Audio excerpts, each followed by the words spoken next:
Հարգելի հետևորդներ, մենք շարունակում ենք կարևորագույն թեմաների քննարկումները պոլիտիկայի եթերում, այսպես ես զրուցում եմ քաղաքական գործիչ Արթուր Համբարձումյանի հետ։ Շնորհակալ եմ պարոն Համբարձումյան մեզ միանալու համար։ Ուրեմն երեք կեսգիշերին մոտ հայտնի դարձավ, որ Գորիս Կապան ճանապարհահատվածի, որը այն հատվածը, որ հայտնվել է ադրբեջանցիների վերահսկողության ներքո, ադրբեջանցիները մաքսային եւ սահմանային անցակետ են դնելու։ Սա իհարկե անակնկալ չէր, սպասելի էր, բայց անսպասելի է իշխանությունների բացատրությունները, մեկնաբանությունները,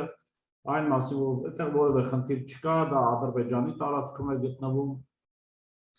Սրան զուգահեռ հետաքրքիր է, որ դելիմիտացիա եւ դեմարկացիայի process չի սկսել, այսինքն որևէ մեկը չի կարող միանշանակ պնդել, դա Ադրբեջանի տարածք է, թե Հայաստանի տարածք է, բայց քանի դեռ այն Հայաստանի հսկողության տակ էր գտնվում, այն հայկական տարածք էր համարվում, պետք է համարվել եւ հայկական ուժերը պետք է դա չզիջեին մինչեւ դեմարկացիա եւ դելիմիտացիայի ավարտը, որը պետք է տեղ ունենար, չգիտեմ երբ։ Ինչու են իշխանությունները գնում այս օրակարգով, ինչու են շտապում հանձնել այն տարածքները, որոնք հանձնվում են, եւ ինչու են իրենք ավելի լավ տիրապետում Ադրբեջանի այսպես կոչված պատմական տարածքների տեղորոշմանը, քարտեզներին, թե որտեղ են ադրբեջանական պատմական տարածքներ գտնում, քան ադրբեջանցիներն իրենք ընդհանրապես տիրապետեին, խնդրեմ։ Շնորհակալ եմ Բորիսյան այս հնարավորության համար։ Որպեսզի ավելի ճշգրիտ ներկայացնենք, թե ինչ մարազմի մեջ են գտնվում բոլորս ազգովի Հայաստանի Հանրապետության քաղաքացիներով, երբեմն որոշակի համեմատություններ ենք անում։ Ուզում եմ եւս մեկ անգամ մի համեմատություն անել, դուք պատկերացրեք կա մի կազմակերպություն, որտեղ աշխատում են որոշակի թվով մարդիկ, եւ այդ կոլեկտիվում ժամանակ առ ժամանակ տեղի են ունենում որոշակի այլանդակություններ, օրինակ աշխատողներից մեկի գրպանից փող է կողանում, հետո հաջորդ օրը մյուս աշխատողի պայուսակից էլի գումար են կողանում, այն մյուս օրը տվյալ կազմակերպության կասայից էլի գումար են կողանում եւ ամեն անգամ երբ ինչ-որ զեղծարարություն է տեղի ունենում, երբ ինչ-որ հանցագործություն է տեղի ունենում, այդ կոլեկտիվով հավաքվում են, բռնում են այդ աշխատողին, հայերում են, անիծում են, հա, խփում են, հարվածում են եւ հետո էլի գալիս են աշխատելու այդ նույն անձնավորության հետ։ Այդ մարդուն ոչ այդ աշխատավայրից դուրս են շպրտում, ոչ էլ աշխատանքից են հեռացնում։ Եվ այս մարազմը պատկերացրեք տեղի է ունենում 3 տարի։ Ամեն օր գալիս են, ամեն օր մի բան արել այդ չարաբաստիկ պատուասը, մի բան ասում են, էլի շարունակում են իր հետ աշխատել եւ պատկերացրեք նաեւ абսուրդի իրավիճակ, երբ աշխատանքի ընթացքում պարզվում է նաեւ, որ այդ աշխատողը, ով ամեն օր մի ստորություն անում է տվյալ կազմակերպության գլխին, նաեւ փող է ստանում մրցակից կոնկուրենտ մեկ այլ կազմակերպությունից։ Հիմա Հայաստանի Հանրապետությունը Բորիսյան մոտավորապես նույն վիճակը։ Ունենք երկրի իշխանություն, որը արերևույթ համարյա հաստատված թուրքական գործակալներ են եւ արդեն 3 տարի գործում են թուրքական եւ ադրբեջանական շահերից ելնելով։ Եվ ամեն օր իրենք մի ստորություն անում են հայ ազգի գլխին, Հայաստանի Հանրապետության քաղաքացիների գլխին, Հայաստանի պետականության գլխին, ամեն օր մենք գտնում ենք, որ դա իրենք են արել, հայոյում ենք, ինչ ասես չենք ասում եւ շարունակում ենք այս ամենը հանդուրժելը։ Ուրեմն տեսեք, հիմա փորձեմ ձեր հարցին պատասխանել ըստ էության։ Սկզբից պետք է տեղի ունենար դելիմիտացիայի process, այսինքն ինչ է նշանակում դելիմիտացիան։ Դա այն process-ը, երբ որ քարտեզի վրա գծում են սահմանը։ Դելիմիտացիայից հետո պետք է տեղի ունենար դեմարկացիայի process, դա այն է, այսինքն դելիմիտացիային պետք է հաջորդի դեմարկացիան, այսինքն դա այն process-ը, երբ քարտեզի վրա գծվածը արդեն կիրառում են իրականության մեջ։ Հիմա այս մարդիկ հետևից են եկել։ Իրանք սկզբից անում են դեմարկացիան, իրանք սկզբից ի նպաստ Ադրբեջանի հողերը ամբողջությամբ տալիս են Ադրբեջանին, հետո կվերցնեն հաշվի առնելով դեմարկացիոն այդ գիծը իրականացնեն դելիմիտացիա։ Այս այսպես ըստ երևույթին Փաշինյանին ավելի հարմար է, այսպես ըստ երևույթին Ալիևին ավելի հարմար է եւ այսպես Փաշինյանի իշխանությունը երևի ավելի երկար պիտի բան անի, գոյատևի։ Ահա այն ինչ որ տեղի է ունենում Հայաստանի Հանրապետությունում եւ սա զարմանալի չէ, սրան մենք գնում ենք ամիսներ շարունակ։ Այն որ այդտեղ անցակետ է լինելու, դա արդեն պարզ էր, որովհետեւ ամիսներ առաջ Փաշինյան Նիկոլը թուրքական գործակալը արդեն կառավարության նիստում ասել էր, որ այդ ճանապարհահատվածը պատկանել է խորհրդային Ադրբեջանին եւ այդ ճանապարհահատվածի իրականները Ադրբեջանն է եւ եթե Ադրբեջանն է, բնականաբար Ադրբեջանը ինչ ուզի կանի այդ ճանապարհահատվածին, նաեւ զարմանալին գիտեք որն էր ինձ համար, որ այդ բանը անցակետերի տեղադրումը համընկավ ալտերնատիվ ճանապարհի կառուցման ավարտի հետ։ Այսինքն կառուցեցին, ավարտեցին ալտերնատիվ ճանապարհը եւ մեկից անցակետեր դրվեցին այդ ճանապարհի վրա։ Սա եւս մեկ անգամ վկայում է այն բանի մասին, որ Ալիևը եւ Փաշինյանը համարյա on-line իրար հետ շփվում են, հա, պայմանավորվում են, գործողությունները համաձայնեցնում են իրար հետ։ Պարոն Ամբարձյան, հետաքրքիր է գիտեք ինչ հանգամանքում է կայանում, որ այս ճանապարհահատվածը 21 կիլոմետրանոց, որը վերցրել են ադրբեջանցիները իրենց վերահսկողության ներքո, որևէ կերպ, որևէ ճանապարհով չի կապվում ադրբեջանական պետության եւ Արցախյան հատվածների հետ, որոնք գտնվում են Ադրբեջանի վերահսկողության ներքո, որոնք նվիրվեցին նորից Ադրբեջանի այս իշխանությունների կողմից։ Եվ ադրբեջանցիները, որոնք մաքսակետ են դրել մեր միջպետական ճանապարհին, այդ ճանապարհի մատակարարում, այդ ճանապարհը հսկող զորքի մատակարարումը, զորքի հերթափոխի կազմակերպումը անում են մեր տարածքով։ Եվ հետաքրքիր է, որ մեր տարածքում շատ հանգիստ գնում են, երեք ես զրուցում էի Անուշ Միրզոյանի հետ, Սունեցի մեր գործընկեր լրագրողի հետ, ասում եմ, որ իրենք անգամ ճանապարհին հանդիպել են ադրբեջանցի զինվորականների, որոնք եղել են հայկական պետհամարանիշներով եւ շատ հանգիստ գալիս են, այսինքն Հայաստանի վերահսկողության տակ գտնվող ճանապարհով գալիս են այն հատվածը, որտեղ իրենց վերահսկողության ներքո, այդտեղ մաքսակետ են դնում եւ խոչընդոտ են ստեղծում մեզ համար գնալ գալու առումով։ Այստեղ զարմանալի է, որ ադրբեջանցիների համար մենք որևէ խոչընդոտ չենք ստեղծում, որպեսզի իրանք չկարողանան հասնել այդ 21 կիլոմետրանոց հատվածը։ Սա ձեր համար հասկանալի է, սա ինչի մասին է խոսում, հա, երբ որ ադրբեջանցիները խոչընդոտներ են ստեղծում, մենք խոչընդոտ չստեղծելով աջակցում ենք իրենց այդ process-ը։ Մենք ասելով իշխանությունների նկատմամբ։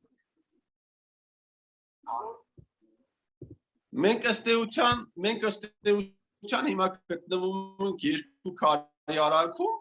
եւ զինվորները եւ Հայաստանի Հանրապետության քաղաքացիները սա մի կողմից պրո-ադրբեջան, ոչ թե պրո-ադրբեջանական, այլ թուրքական գործակալական իշխանությունն է, մյուս կողմից մեր թշնամիներն է եւ այս մարդկանց գործողությունների մեջ ես ուղղակի որևէ տրամաբանություն չեմ կարող գտնել, եթե ես նայում եմ իրենց գործողություններին Հայաստանի Հանրապետության քաղաքացու շահերից։ Իսկ եթե ես նայում եմ այս գործողություններին ադրբեջանցու եւ թուրքի շահերից, ամեն ինչ տրամաբանական է։ Նույնիսկ այնտեղ, երբ որ ադրբեջանցիները չունեն նյութական որևէ շահագրգռվածություն, այս մարդիկ անում են ամեն ինչ, որպեսզի հայը նվաստանա։ Եվ ահա ձեր ասած այս օրինակը, երբ որ բերում եք, սա այստեղ գործողությունների մասին է վկայում, որտեղ հայը պետք է նվաստանա, որովհետև ըստ Փաշինյանի, ըստ Արմեն Գրիգորյանի աղբի, Հայաստանի Հանրապետությունը 30 տարի օկուպացրած եղել ադրբեջանական տարածքները եւ հիմա իրենք անում են ամեն ինչ, Արցախը պարտվել պրծել են եւ իրենք միջև վերջ անելու են ամեն ինչ, որպեսզի Հայաստանի Հանրապետության քաղաքացին հնարավորինս նվաստանա, հա, միջև տան ես գլուխ-մլուխը ծխեմ։ Սա չի կարող շատ երկար տևել, Բորիս ջան, սա շատ երկար չի կարող տևել։ Ես ես վստահեցնում եմ, որ այս ազգը մի օր տրաքելու է լավ իմաստով, բարի ընդարձակ իմաստով, այս ցասունից է տրաքելու, վրեժից է տրաքելու այս ազգը։ Սա չի կարող այսպես երկար տևել, հա։ Դու կարող ես ազգի մի մասը խաբել, մի մասին խաբել երկար ժամանակ, ինչպես ասում էր Միացյալ Նահանգների պրեզիդենտը, կարող ես ազգի մեծ մասին խաբել կար ժամանակ, բայց դու չես կարող խաբել ողջ ազգին մշտապես։ Հիմա եթե պրոյեկտ ենք հայաստանյան իրականության վրա, դու կարող ես ազգի մեծ մասին նվաստացնել կար ժամանակահատվածով կամ ազգի մի մասին նվաստացնել երկար ժամանակահատվածով, բայց դու չես կարող նվաստացնել ողջ ազգը, սա հին ազգ է, սա ինչ ասես չի տեսել այս ազգը, հա։ Դու չես կարող ողջ ազգը նվաստացնել մշտապես։ Այս ազգը ցածումից մի օր տրակելու է։ Այս ազգը վրեժից մի օր տրակելու է եւ տալու են ձեր գլուխ մլուխը ծխեն։ Սատկացնելու են ձեզ շան նման։ Ոչ մի ոստիկան այդ 18-ից 35 տարեկան, որ ասում է, բանը գովազդում են, որ 18-ից 35 տարեկան ոստիկաններ են պահանջվում, տանում են իրենց աշխատավարձներ են տալիս, պարկիա վճարներ են տալիս, ոչ մի ոստիկան չի կարողանալու ձեզ պահել ազգից հասումից, բացառված բան է, թող իրենք շարունակեն Հայաստանի Հանրապետության տարածքի ներսում իրականացնել թուրքական գործականական գործունեություն եւ իրենք կտեսնեն թե հետագայում ինչ է տեղի ունենալու իրենց եւ իրենց ընտանիքների հետ, թող շարունակեն։ Պարոն Աբրահամյան, դուք ասում եք 3 տարի է մենք իրենց 3 տարի է զգուշացնում ենք։ 3 տարի ասում ենք, որ մի հարվածեք եկեղեցուն։ 3 տարի իրենց ասում ենք մի պարակտեք ազգը։ 3 տարի իրենց ասում ենք չի կարելի նվաստացնել ու քանդել, վարկաբեկել գնդապետներին եւ բանակը առհասարակ։ Բայց մենք ասում ենք, մենք լսում ենք։ 3 տարի ասում ենք, որ չի կարելի տոտալ զբաղվել կաշառակերությամբ, չի կարելի զբաղվել կաշառակերության կոստյումով։ Մենք ասում ենք, մենք լսում ենք։ 3 տարի ասում ենք, որ այն ինչ որ դուք անում եք Արցախյան հիմնահարցի հետ կապված, դա մտցնելու է ազգը ողբերգության մեջ։ Չի կարելի շփոթ առաջացնել բանակցային գործընթացում, մենք ասեցինք, մենք լսեցինք։ Ասում ենք, որ չի կարելի այսչափ աղավաղել, մխտրել դաշնակցային հարաբերությունները մեր դաշնակիցների հետ, մենք ասում ենք, մենք լսում ենք։ Եվ հիմա եկավ հասանք այս ողբերգական հանգրվանին, էլի ասում ենք, էլի մենք ասում ենք, մենք լսում ենք, թող շարունակեն եւ շուտով իրենք կտեսնեն, թե իրենց հետ ինչ է տեղի ունենալու։ Պարոն Աբրահամյան, դուք ասում եք ազգը մի օր տրակելու է, մի օր ցածում է լինելու, ժողովուրդը Փաշինյանի եւ իր թիմի գլուխը ծխելու է, բայց Փաշինյանն ու թիմը ցույց են տալիս իրենց գործողություններով, որ իրենց պետքնել չի, եւ նաեւ ասում են, որ դե դուք ինչ ցասում ունեցող ժողովուրդ եւ հասարակություն եք, 1 տարի է ձեզ հետ ինչ ուզում եւ ինչ ուզում անում եք։ Ըստ էության իրենք ճիշտ չեն այս ամենում։ Դեռ բավական չէ ինչ ուզում անում են, մի հատ 50% աջակցություն են ստանում ընտրությունները։ Ովքեր են ցասման արդյունքում Փաշինյանի եւ իր թիմի գլուխը ծխելու, եթե ինքը ընտրություններում 54% է հավաքում, այդ որտեղից է այդ ազգը գալու։ Ես վստահաբար կարող եմ ասել, որ 54%-ը նկարած թիվ է։ Եթե տեղի ունենային արդար ընտրություններ, ինքը 54% չէր տանի։ Ես վստահաբար կարող եմ ասել, որ Փաշինյանը ավելի շատ ձայներ կտաներ, քան թե Հայաստան դաշինքը։ Այդտեղ ես ռեալիստ եմ։ Ես վստահաբար կարող եմ ասել, որ Փաշինյանը ավելի շատ ձայներ կտաներ, քան թե պատիվ ունեմը։ Բայց Բորիսյան մի բան է, երբ որ Փաշինյանը տանում է 37% հավաքում է 37%, այսինքն ինքը չի ունենում մեծամասնություն ազգային ժողովում, եւ մեկ այլ բանը, երբ ինքը իրեն վերագրում է 54% եւ ստանում է մեծամասնություն, հետո նաեւ հիմա Իշխան Զաքարյանն էլ ըստ երևույթին կհամալրի, ըստ երևույթին չգիտեմ, հա մոտավորապես սահմանադրական մեծամասնություն է ունենում, դա լրիվ այլ իրավիճակ է։ Այսինքն Փաշինյան Նիկոլը չի հավաքել 650,000 ձայն։ Բացի դրանից ընտրություններից առաջ տեղի է ունեցել աղաղակով սահմանադրական խախտում, երբ որ ինքը հրաժարական տվեց, չընտրվեց, հետո մեկ անգամ եւս չընտրվեց եւ այնուամենայնիվ մնաց վարչապետի աթոռին։ Այսինքն սրա գործունեությունը ամբողջությամբ սահմանադրության խախտման եւ իրավական բոլոր նորմերի խախտման է տեղի ունեցել։ Եվ այո, ինքը տարել է որոշակի թվով ձայներ, բայց ազգի ճնշող մեծամասնությունը այս ընտրությունների ընթացքում իր քվեով կամ իր չգնալով մերժել է Փաշինյան Նիկոլին։ Եվ երբ որ դուք ասում եք այդ որ ազգը պիտի սրա հարցերը լուծի, այն ազգը, որը չի ընտրել սրան, այն ազգը, որը գնացել եւ հակառակ ուժերին է ընտրել։ Եվ նաև մենք մշտապես ասում էինք, որ ոչ միայն ես տասնյակ քաղաքական գործիչներ ասում էին, որ այս իրավիճակում, երբ որ մարդիկ իրենց մեռելներին են թաղում, մարդիկ իրենց եղբայրներին են թաղում, մարդիկ իրենց տղաների, գերեզմանների եւ եղբայրների գերեզմանների հարցն են լուծում, այս ապատիկ, տրագիկ վիճակում չի կարելի բան անել, կազմակերպելադրություններ եւ այնուամենայնիվ այդ արհավիրքը տեղի ունեցավ եւ այո, Փաշինյան Նիկոլին որոշակիորեն հանգստացնում է, որ ինքը իբր թե գնացել իրեն ինչ որ մարդիկ ձայներ են տվել եւ իրեն այդ ոչ մի բան տեղի չի ունենա։ Փաշինյան Նիկոլին նաեւ բան է անում, այսպես Փաշինյան Նիկոլի համար անվտանգության որոշակի բարձիկ է ստեղծում այն, որ ինքը մշտապես շրջապատված է ոստիկաններով եւ նաեւ այն, որ ինքը որոշակի քաղաքական նաեւ ընդդիմադիր քաղաքական process-ների վրա որոշակի ազդեցություն ունի։ Ահա դրանք Փաշինյան Նիկոլին կտրում են իրականությունից եւ անվտանգության այսպես ասած շղարշ են ստեղծում իր համար եւ ավելի թույլ են տալիս որպեսզի ինքը ավելի լկտի գործի եւ ավելի ցինիկ գործի եւ ավելի շատ զիջումներ անի Ալիևին, բայց ելի եմ կրկնում, սա այն դեպքն է, երբ որ կայծից կարող է բռնկվել մեծ հրդեհ։ Եվ ազգը մի օր միջադեպը կայծ չէ, երեկվա միջադեպը կայծ չէ, որը հրդեհ չբռնկեց։ Այսօր էլ հրավիրեցին կառավարության դիմաց ընդդիմադիրները ու ոչինչ տեղի չունեցավ։ Եթե երեկվա տեղի ունեցածից որևէ բան տեղի չի ունեցել, հա, որևէ երեկվա կայծից որևէ հրդեհ չի բռնկվել, դա չի նշանակում, որ վաղը նմանատիպ տրիգերից, այսինքն տալչոկից ուժեղ գործողություններ Հայաստանի Հանրապետությունում տեղի չեն ունենալ։ Էլի եմ ասում, սա ժխտում է, մենք չենք կարող ժխտել ֆիզիկայի կանոնները, մենք չենք կարող ժխտել մաթեմատիկայի կանոնները, նույնիսկ երբ որ ջրին խփում ես, ջուրը թռնում է քո դեմքին, չի կարող մարդը, էլի պետք է կրկնեմ, չի կարող մարդը միած սամադուր պադոնը գա, սկսի ողջ ազգին 3 տարի նվաստացնել եւ դա տեղի ունենա հավերժ, այդպիսի բան տեղի չի կարող ունենալ։ Մի օր այս ազգը տրաքելու է, մի օր այս ազգը ցասումից ուղղակի պայթելու է։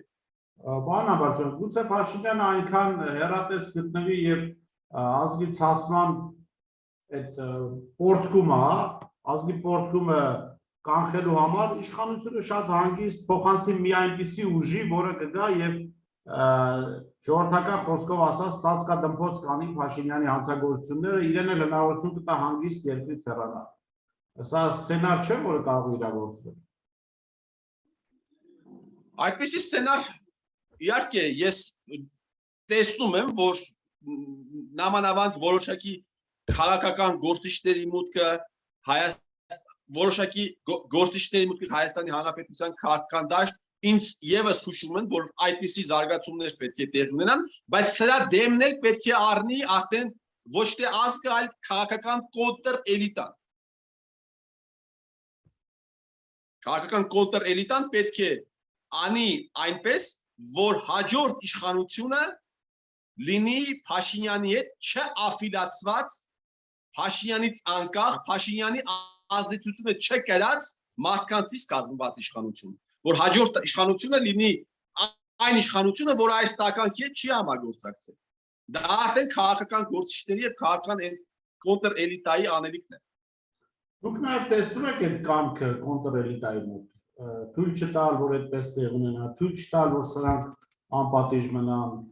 որովհետև ես երբ ընդդիմադիր գործիչների մոտ, որոնք անցել են խորհրդարան, խոսում եմ Փաշինյանին պատժելու մասին, մի տեսակ այսպես օտարվում են այդ թեմայից, փորձում են չկապվել դրա հետ։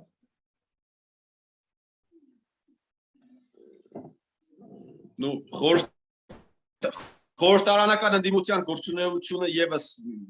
շատ հարցեր է առաջացնում ինձ մոտ։ Միանշանակ այդ հարցին ես ճիշտ ասած չեմ կարող պատասխանել, որովհետեւ տեսեք խորհրդարանական ընդդիմությունը կազմված է երկու խմբակցություններից, բայց այդ երկու խմբակցությունների մեջ այնքան տարբեր քաղաքական գործիչներ կան խմբակցությունների մեջ մարդիկ, ովքեր ում գործունեությունը ուղղակիորեն կամ անուղղակիորեն խոսում են նրա մասին, որ եք այնուամենայնիվ կառավարության հետ որոշակի համագործակցություն ունեն, կան նաև ընդդիմադիր խմբակցությունների մեջ падգամավորներ, որոնք բավականին արմատական դիրքերից են հանդես գալիս, այսինքն շատ տարբեր է խորհրդարանական ընդդիմությունը եւ նաև առհասարակ Հայաստանի Հանրապետության ընդդիմադիր քաղաքական դաշտը շատ տարբեր է, այնտեղ կան գործիչներ Էդմոնդ Մարուքյանից, Սամվել Բաբայանից, Դավիթ Սանասարյանից սկսած մինչև շատ կոշտական ընդդիմադիր գործիչներ, այնպես որ նայած թե ինչպիսի դասավորումներ տեղի կունենան։ Ես այնուամենայնիվ կարծում եմ, որ Հայաստանի Հանրապետության հաջորդ քաղաքական էլիտան կազմված կլինի, ոչ միայն կարծում եմ, այլ վստահ եմ, որ կազմված կլինի այն մարդկանցից, ովքեր այս ընթացքում իրենց դրսևորել են որպես կոշտ ընդդիմադիրներ, որպես մարդիկ, ովքեր չեն համագործակցել Փաշինյան Նիկոլի հետ։ Շնորհակալ եմ, պարոն Ամբարձյան, ժամանակ գտնելու մեր հարցերին պատասխանելու համար։